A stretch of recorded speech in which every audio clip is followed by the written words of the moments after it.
Hello guys. Ayun guys, yung electric pan namin na matigas lang umikot. Saka pag umandar guys, bigla siyang umihinto. Titingnan natin guys kung anong problema.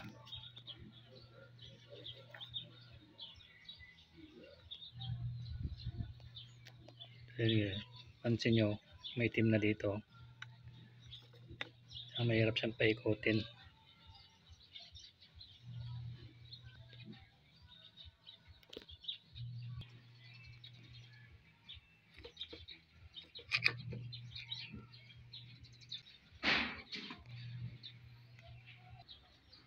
So ayan, may naka-ready na akong langis. So ayan guys, ano yan, langis ng makina. So yung langis ng makina, lalagyan natin ng langis dyan. Ano? Lalagyan natin. So ayan, para lumambot din itong ano niya, pinaka shafting niya o pinaka bearing niya.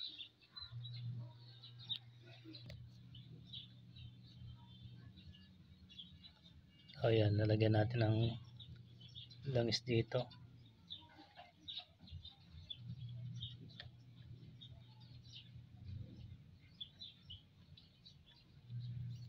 Ito, gumawa lang ako ng pangano natin, oh. Ko lang gumawa niya guys.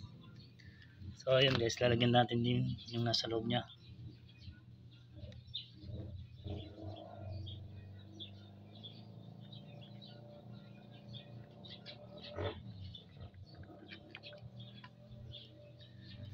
So ganun lang guys ang paglalagay.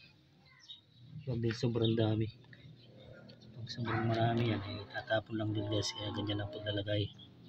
Tapos yung shaft niya, dapat lihain nyo kasi lihain natin pala at ano, maitim na siya. So ayan guys, kailangan itong shafting niya, kailangan nating lihain konti kasi nangingitim siya kanina, kaya lihain natin.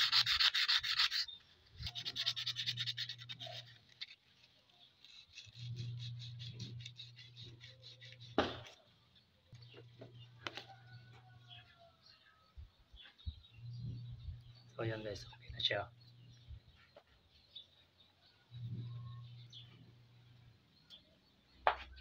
So ayan guys, kailangan nyo lagyan ng konti lang itong shafting niya.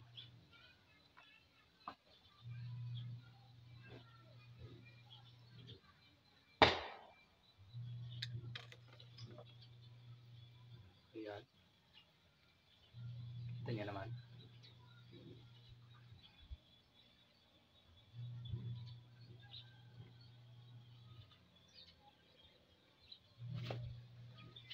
Saka yung loob, kailangan nyo lagyan ng langis. Saka dito.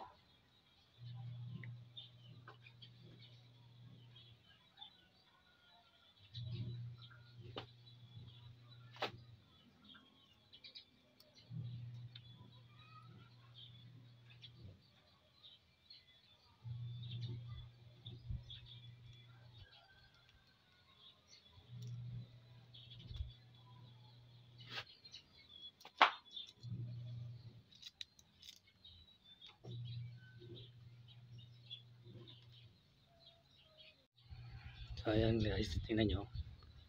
Malambot na siyang paikutin tong shafting niya. Kaya ayan, try na natin. Ilagay na natin lahat yung pyesa niya.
So yun guys, bago kayo mag-testing o bago tayo mag-testing ng ganito, dapat para safety tayo sasara natin lahat muna itong lock niya. So yan, okay na lahat. Testing na natin.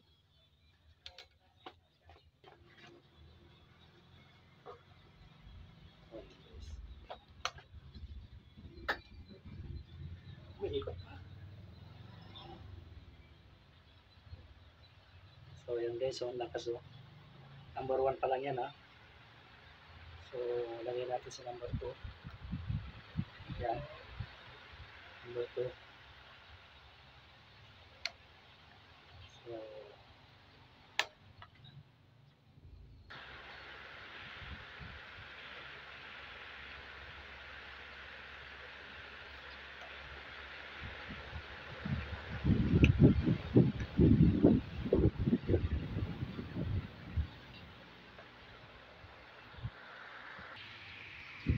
So guys, okay na. Pag naman yung ano lang yan, na umihinto o ano siya, linisan nyo lang yung shafting guys, tapos lagyan nyo ng langis engine oil ng lahat. Engine oil yung kinabit ko, nilagay ko. So ngayon okay na, number 1 pa lang yan, malakas nang umikot. So pag number 2 nyo pa yan lakas pag number 2. Alright, so guys, thank you.